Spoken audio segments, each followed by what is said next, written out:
तो आज की वीडियो में हम देखने वाले हैं सबसे पहले एक वॉशिंग मशीन की मोटर को कैसे चेंज करें। और ये मोटर विदाउट बेल्ट वाली होती है। सेकंड प्रॉब्लम हम ये देखेंगे, वॉशिंग मशीन जब कपड़े सुखाती है तो स्पिन टाइम के समय ये आवाज क्यों आता है, इसका भी हम रीजन देखेंगे। वॉशिंग मशीन को हम सबसे पहले स्लिप कर देंगे नीचे, ताकि मोटर रिप्लेस करने में हमें आसानी हो। तो ये होती है विदाउट बेल्ट वाली मैग्नेटिक मोटर, जिसमें मैग्नेट लगे हुए रहते हैं। और ये वाली है हमारी न्यू मोटर, जिसे हमें रिप्लेस करना है। सबसे पहले आपको इसे 17 नंबर का जो पाना आता है वो यूज करना होता है। 17 नंबर का जो पाना रहता है वो यहाँ पर सेट होगा। पाना लगाने के बाद में अगर आपको मोटर खोलने में कुछ दिक्कतें आ रही हो, तो आप यहाँ जो होल दिख रहे हो यहाँ पर आप स्क्रू ड्राइवर फंसाकर फिर आप पानी से आराम से इसे खोल सकते हो, ताकि प्रेशर ना लगे ज़्यादा।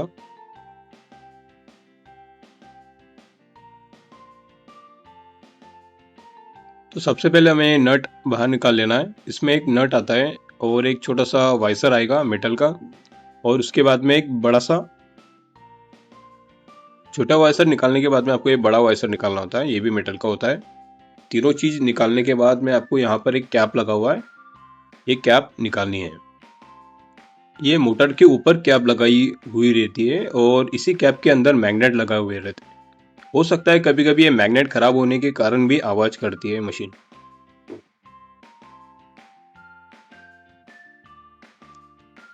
ये मोटर हमें खोलनी है। यहाँ पर आप 5 नट बोल्ट देख रहे होंगे, इसे अभी खोलकर ये मोटर हम बाहर निकाल सकते हैं। इसके पहले हम यहाँ पर साइड में एक कनेक्टर दिया रहता है, ये कनेक्टर हमें निकालना होता है।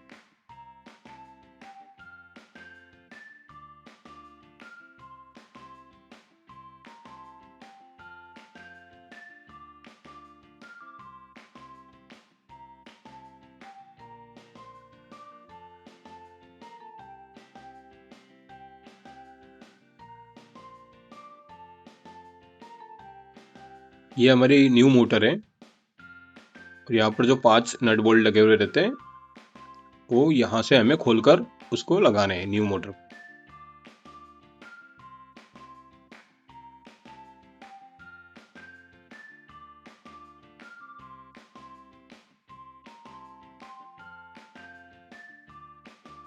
तो पांचों नट खोलने के बाद में पुरानी मोटर हमने बाहर निकाल लिया है, और ये जो कनेक्टर हमने वापस लगा दिया था ताकि आपको दिखा सके बाहर निकाल कर, तो हम यहाँ से वापस से निकाल लेंगे। ये सप्लाई कनेक्टर होता है जो मोटर को सप्लाई देता है। ये जो रेड सर्कल में आप मैग्नेट देख रहे हो, इसी मैग्नेटिक फील्ड पे मोटर काम करती है, इसीलिए इसमें बेल्ट नहीं होता है। अब ये जो न्यू मोटर है ये हम यहाँ पर सेट कर देंगे, उसमें नट बोल्ट लगाकर। और ये जो कनेक्टर है, कनेक्टर साइड में लगा देंगे, जो सप्लाई कनेक्टर होता है।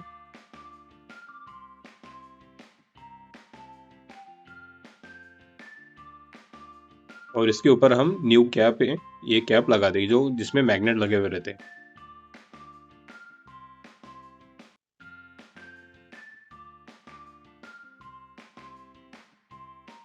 ये कैप लगाते वक्त आराम से लगाइए, दोनों हाथ से पकड़ के, क्योंकि ये मैग्नेट होने के कारण काफी जोर से अपने तरफ खींच लेती है। अब फिर से हम उसी तरह से इसे फिट कर देंगे जैसे हमने इसे खोला था। सबसे पहले बड़ा वाइसर डालेंगे, उसके बाद में छोटा वाइसर, और उसके बाद में नट।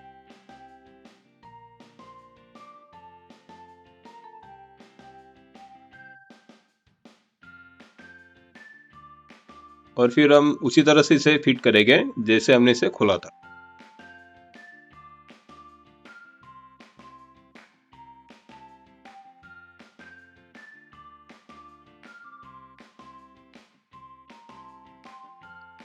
तो ये हो गई हमारी मोटर, न्यू मोटर फिट। और ये वाली हमारी पुरानी मोटर थी जिसे हमने अभी रिप्लेस किया है। सो गाइज, हमारा पहला प्रॉब्लम तो सॉल्व हो चुका है मोटर रिप्लेस का। और हमारा सेकंड प्रॉब्लम था कि मशीन कपड़े सुखाते समय ड्रम आवाज क्यों करता है ज़्यादा। तो उसका रीज़न भी हम देख लेते हैं। तो सबसे पहले मशीन के जो टॉप है उसे हम खोल लेंगे इस तरह से। और ये ड्रम है, इसकी जो रिंग आपको दिख रही है व्हाइट कलर की, तो ये जो प्लास्टिक रिंग है इसकी 4 स्क्रू होते हैं। ये चारों स्क्रू आपको यहाँ से खोल लेने होते हैं। ये हमने पहले से खोल के रखे थे। जब आप रिंग खोलोगे बाहर तो आपको ये 2 ड्रम दिखेंगे, एक बाहर की ओर है और एक अंदर की ओर है। बाहर की ओर प्लास्टिक का ड्रम होता है और अंदर की ओर स्टील का ड्रम होता है, जिसे हम डायमंड ड्रम कहते हैं। तो ये जो दोनों गैप आप देख रहे हो, दोनों ड्रम के बीच की गैप, और यहाँ जो सर्कल में आप एक मेटल बाहर आया हुआ देख रहे हो, तो इसी मेटल का आवाज आ रहा है कपड़े सुखाते समय। ये जो सर्कल में आप देख रहे हो, ये स्टील ड्रम जब राउंड शेप में बना हुआ रहता है तो उसका जो जॉइंट किया हुआ रहता है ना, वो जॉइंट खुल चुका है। तो जॉइंट खुलने की वजह से ये कपड़े सुखाते समय स्पिन जब होता है तो ये आवाज करती है। सो गाइज, आप समझ ही गए होंगे मशीन में आवाज आने का रीजन क्या होता है। तो वैसे तो काफी रीजन होते हैं मशीन में आवाज आने के, लेकिन उसमें से जो एक मेन रीजन होता है वो हमने अभी आपको बता दिया। सो थैंक यू गाइज, आज की वीडियो में बस इतना ही। वीडियो अच्छी लगी तो प्लीज़ वीडियो को लाइक कीजिए, चैनल को सब्सक्राइब कीजिए और इसी तरह की वीडियो देखने के लिए बेल आइकन को प्रेस कीजिए। फिर मिलते हैं नेक्स्ट वीडियो के साथ, तब तक के लिए बाय बाय।